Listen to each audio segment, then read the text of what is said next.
right, guys, welcome to the Business Academy podcast. Another episode today. I'm super pumped for our guest we have from Econologics, my good friend Eric Miller joining us today, author of How to Become a Financial Beast. So that's right, man. And he's going to share with you how you can become a financial beast in your business today. Thank you for taking the time, my man. Yeah, good to see you. Cool. Yeah. So what's the origin story of Eric Miller and Econologics? You guys have been serving hundreds of healthcare practitioners with all their financial planning needs and financial education. And maybe you can share where it all started. Yeah, I mean, it's a long story, but to make it short, I came from a healthcare background. My parents were in healthcare, and I saw that they were very underserved when it came to financial education, financial training. And when I decided that I wanted to be a financial advisor and not a teacher and not a coach or not a police officer, which is usually with the three occupations where I come from and most people go to, then I was like, okay, these are the people that I want to help. And I learned pretty early on that if I didn't understand their actual business and how it operated, it's very hard to give them really, really good financial advice. So as we first started our practice, it was, wow, I mean, I have to understand, where does their profit come from? How do they improve the value of their business? Because their business is their biggest investment, right, by far. And it's most underutilized for the benefit of the household. So we just started from there. We started with physical therapists, and then we went from veterinarians and chiropractors and to almost any kind of healthcare practitioner now we work with because we understand how their business operates and how that relates to their household. That's great. So Econologics, yeah, right? Why that name? There's a meaning behind that that is on the surface, but also you dig deep and there's something deeper there, so we can share. Yeah, I mean, I'll just go through the derivation of the word really quickly. So the original derivation of the word economy actually means the management of a household. When you really look at it, I mean, any civilization is made up of households, and it's pretty important to be able to manage, the resources of a household. So that's the original word of economy. And then the rest of it just means the study and the skills and practices of the management of the household. And that's all the word Econologics means, is the study of the skills and practices of the financial management of the household. That makes sense. There you go. Perfect. There's our English lesson for the day. So taking the derivation, taking it from its roots into 2023, serving healthcare providers and small business owners of all kinds. You guys aren't just in the business of, you're helping a lot of guys with their 7- and 8-figure portfolios, but you have a lot of financial education you do with your clients and with many of our shared clients as well. Yeah. So maybe you can talk a bit about and share with us, what should the average small business healthcare provider be doing financially, rudimentary, right? Whether it's building reserves, making their money work for them, kind of where do you start? If I'm a month-to-month guy, right? And where do you start, and what are kind of the stepping stones that you help guys move towards? Well, I think the first thing is that, most people are in financial confusion and they don't even know it. And when I say financial confusion, you ask some basic rudimentary questions of how much debt do you have? What are your payments on that debt? What are your interest rates? Do you know what your targets are for your practice? Do you know what your facility should be doing? Do you know your make-break number? And generally, when I start asking all these questions, I get a lot of, deer in the headlights. I don't know. Well, somebody else handles that, right? Which is just symptomatic of their own financial confusion. That's what I hear a lot of it. When I try to get a really good, what is your operational expense? Not what your P&L says, because that's what your accountant's giving you. Yeah. Operational overhead is I want to know the real number. And it's a lot of well, my accountant gives that to me if I ask him for it. Yeah. And it's a lot of abdication to the CPA, right? Versus having full knowledge, responsibility, and control of the financial overhead and the financial potential of the business. Yeah. The make break number is probably the most it's the most underestimated number. And when you really look at it, most people probably underestimate their make break number by about 25 to 30%. Wow. Of what it actually needs to be. Jeez. Because when I say the make break number, what do you think of? I think of what it costs to run your business. Yeah, just bare minimum for me to get by, just to be able to pay the bills and to hope and pray that, I can pay the landlord and my overhead and my payroll this week. Right. That's not your make-break number. Your make-break number needs to include your reserves, your payment to yourself, your profits, so that you can actually expand, because there's just no way you can expand a business if you don't have profit. It's impossible to do. Exactly. And so maybe you can linger on this for a second, because I've heard you talk about this before, and it's so important. There's that old idea, like an organization will make only as much as it thinks it needs. Yeah. And then so if a practice owner doesn't pay themselves or include the payment to themselves as part of what the organization thinks it needs, it'll never get paid. Correct. Why is it so? I mean, how do you? I mean, I don't know how do you structure, but why is it so important to a practice owner should be paying themselves as part of that make break number? Yeah, and a lot of them pay themselves, but they pay themselves as practitioners. So you'll see a lot of people, a lot of practice owners will pay themselves the $50,000, $60,000, $80,000, $90,000 as practitioners. But you know as well as I do, they have an owner responsibility, they have an executive responsibility. Where does that go? Why aren't you getting compensated for that? You're doing the function. Why don't you pay yourself for that? So these are all things that you have to kind of incorporate into the system and the planning needs of what the organization actually needs. And the way I look at it, look, if you look at corporate America, Yep. You're going to find that most of these big corporations have parent companies, and they own like junior companies, subsidiary companies, and they pay a management fee of generally 10% to the parent company. So I look at the same way. Your household is your parent company. The business should be providing not only what your actual work is as a practitioner, but it should be paying you, because you started this business. Right. It took a lot of risk to do that. Your names are on all the mortgage notes. If the business gets audited by Medicare, who's going to pay the bill? Right. So you take an enormous amount of risk. So you have to make sure that profit is going to the household so that you can build other income streams, have reserves, protect yourself. I was having a conversation with David Seagraves. Yeah. He's a good friend of ours here at the Business Academy. And it's funny, he's built like an 8-figure network of clinics, in a very short amount of time. And you hear the way he talks. He now he's not a practitioner, which is probably why it's at times is so good at running his business. He's a business guy. Yeah. But, he made a point that, you have to, you can't expand without capital. Correct. You can't grow without cash flow.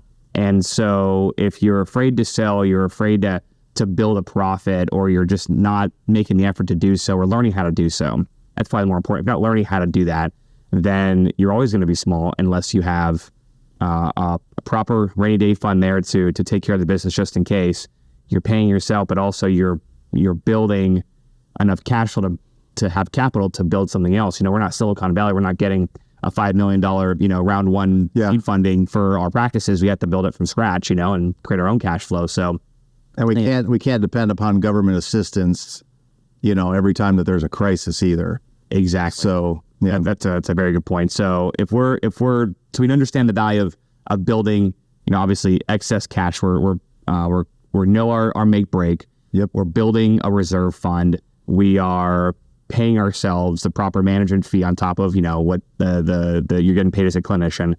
Okay, the practice is now moving forward. There is a sustainable profit. The doctor is getting closer to phase 2, which is where many of our Business Academy clients are at.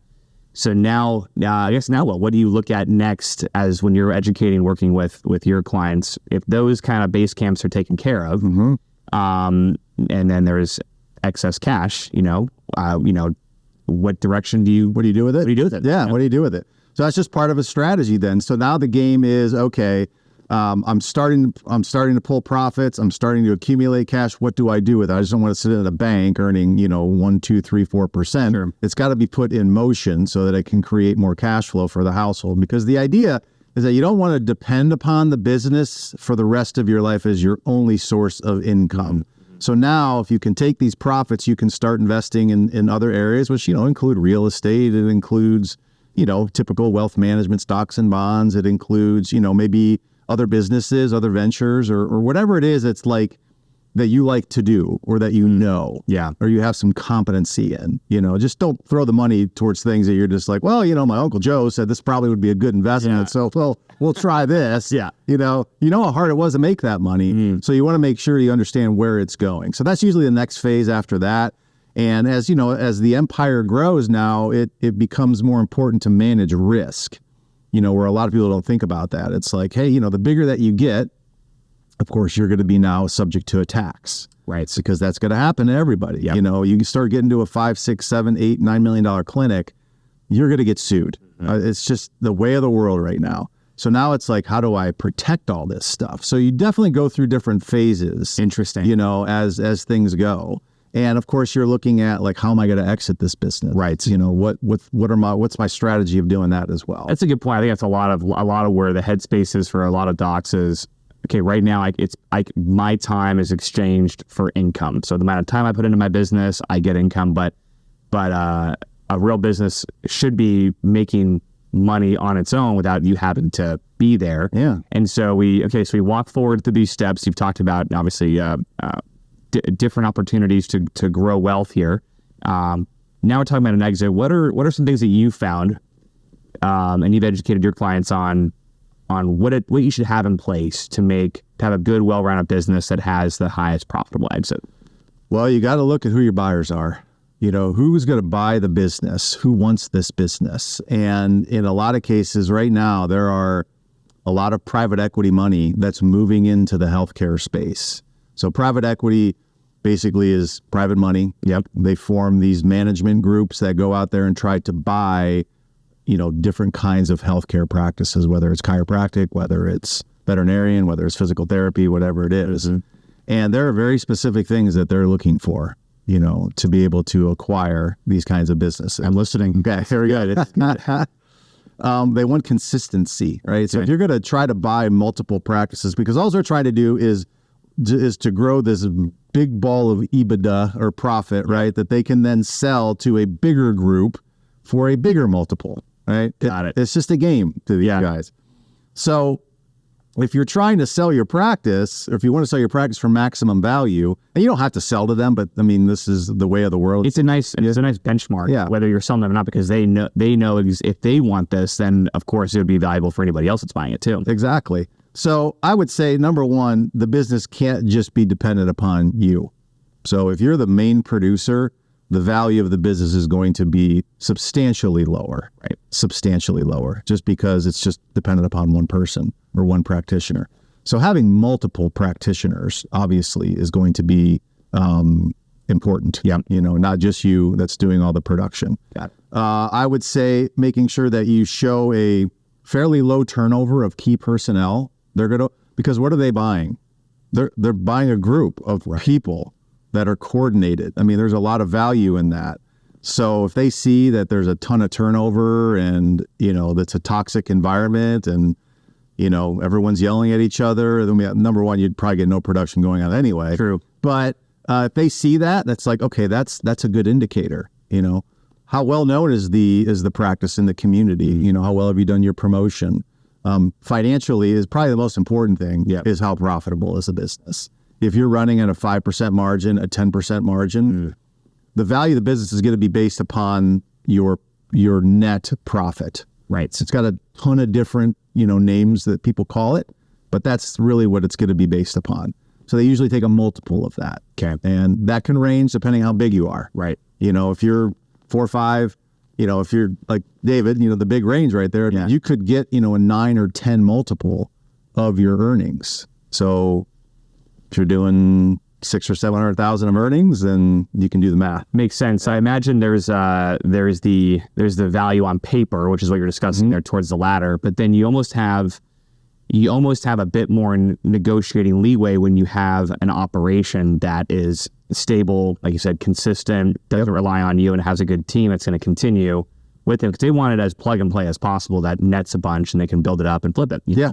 And even if it's for a private buyer, another physician, the more they can walk into it without having to fix a bunch of stuff. Correct. The valuable it is. I always compare it to like, when you're looking at buying a home, you can buy a house that has a value on the market based on its location and based on different parts of it. But if it needs a rehab, it needs a lot of work. Yep.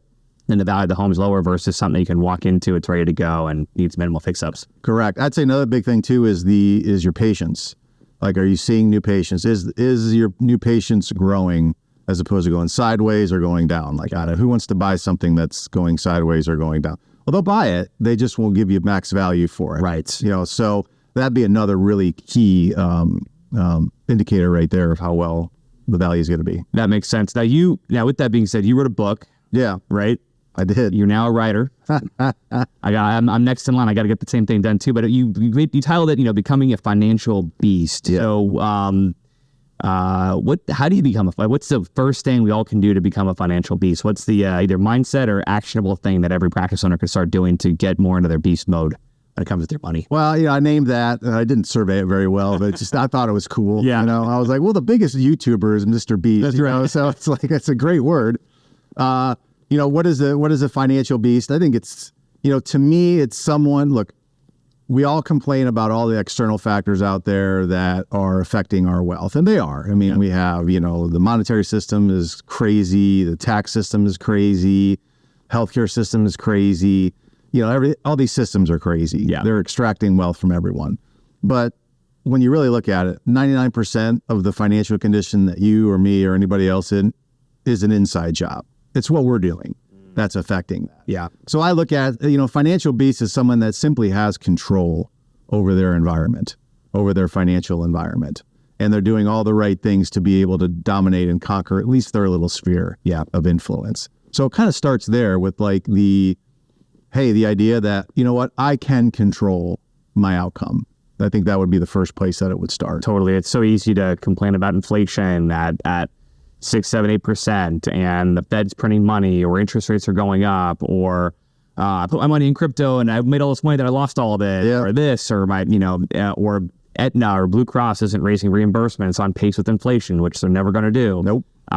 Or people are out of money. I mean, you could sit there and just be consumed as a victim financially with all of this stuff, or even just be a victim of your own poor habits, but I think your point in that book and why people should read it is this is how you can control that from the inside. Correct. Here's how you can, just like any of our doctors, there's 1,000 external factors that will impact their health, but they have to make it a priority for themselves to take care of themselves despite all that. And that's, I think, what you're doing as well. Yeah, most healthcare owners I've seen very much undervalue themselves.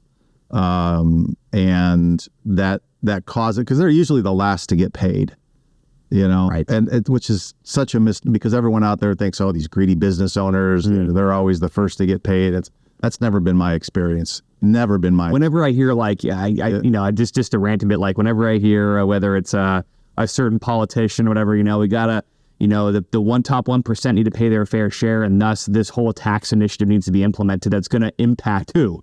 Right. Small business owner, right? It's like there's this misconception that anybody that owns a company or that is part of the capitalist system is an evil capitalist pig, and thus you have to basically beat yourself down to a point where you don't have anything, so everybody else has everything. And that's just such a and I think that chiropractors that want to serve and help people will have the mentality at times to put the box on the front desk and pay what you can on your way out kind of mentality, instead of we're running a for-profit business serving and helping people, and we're going to get exchange for how we're to the level we're going to serve people monetarily. Especially the amount of pain that these people alleviate, the effects that they create. Yeah. I mean, because think of what happens when people are out of pain.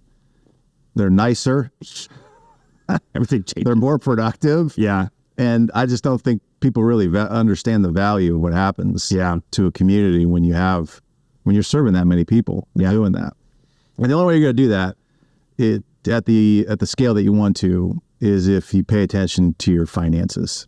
You really have to. You cannot, we live in a money system. I hate to say it, but we do. So you have to understand the subject a little bit and make sure that you have it to expand. So let me talk a bit about current events just for a second. Now, you got, the Fed paused interest rates. They're probably going to raise them again. Mm-hmm. You got, all these reports and numbers and studies. X amount of Americans are living paycheck to paycheck. They have studies on universal basic income, pay people from the government their basic needs. And you have all these, then you have we're in a recession, we're not.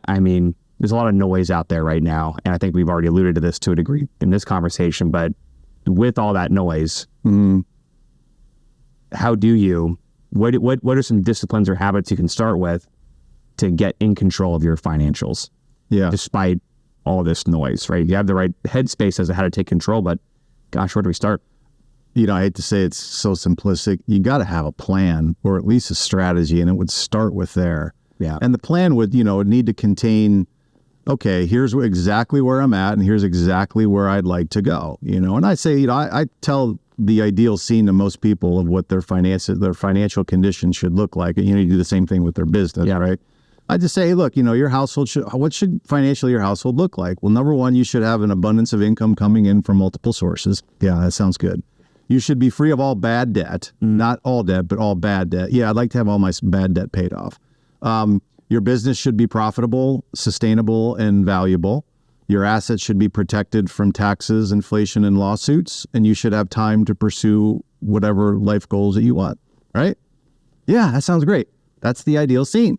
So let's now start working at what we can do to start bridging the gap between where you're at and that ideal scene. Yeah. And it doesn't need to take, because I don't know where you learn about, if you ever talk with other financial advisors, like, well, when you're 65 years old or 75 years old, you may be able to have just enough to, it's like, no, you can really do this in like 7 to 10 years. Yeah. If you have a viable practice. It starts with the viability of your practice, which I'm glad what you guys do, because you really get in there and make sure that these guys are viable and profitable. Right. Totally. So and it's funny. One of your main things on your presentations when you're educating people around the country is like, you got to get production and revenue growth happening in your business right away. You know what I mean? Which is huge. And I to your point, like it not taking 30 years or 20 years or 15 years to get there. I mean, case in point, Dr. Lisa Palmer, I mean, she's a client of yours. She's been a member of the Business Academy for many years, has grown her business exponentially, but also has been able to create other businesses in the interim.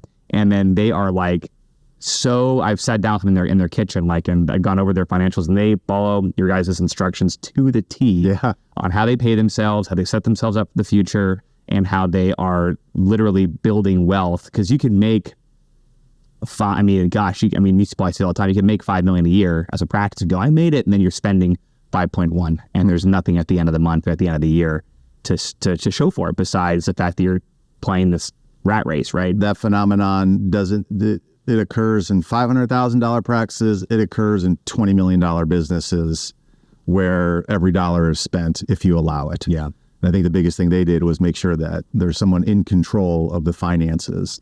If you have one person in control of the finances that can say no when they need to, and knows where to channel a dollar when it comes in. Yeah. I mean, this is really simple. You should know, like, we're 98% of every dollar that comes into your organization. You should know exactly where it's going to go.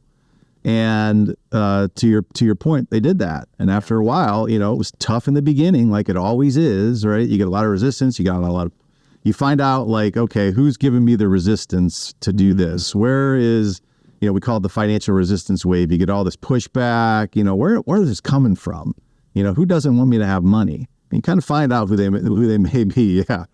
And you weed them out, and then 2-3 years later, now you're like, wow, I have $200,000 sitting right here, or I have $500,000 here, and my practice is doing really, really well. So you got to go through it, but once you do, life becomes easier. It's a good question to ask. Who doesn't want me to have money? Yeah. Or who wants to take my money? Yeah. I think of like athletes, right? Like athletes say, and I don't want to stereotype athletes, but like they make all this windfall of money so young, and then how many times do you hear the story of them losing it, and everybody took a piece of it, and they got left with nothing, So it's I think a really good question that anybody should ask. Who doesn't want me to have money, or like who's taking my money? There's a whole probably chapter on financial. I don't know if I wrote a whole chapter on financial destroyers and what their characteristics are, and just the kind of people that are around you, because you can't have parasitic people on your finance lines. Right. They will do you in at some point in time, if not slowly. Yeah. That's crazy. That's a good point. Well, I think our audience can leave with a number of really good nuggets from today. One thing I just, again, love about what you guys are doing at Econologics is you're not just telling people what to do and handling everything for them. You are educating every one of your clients in the process to be in full control. And we know that, with knowledge comes responsibility and better control. And we're happy to have as many of our members of the Business Academy be a part of your program, and we'll want to help a lot more do so. This is the first of many conversations, Eric. Yeah, buddy. I really appreciate your time. And with that being said, I'll let you get back to it, and we'll see you guys in another episode. And be a financial beast. It's your time. Where can they find your book, by the way?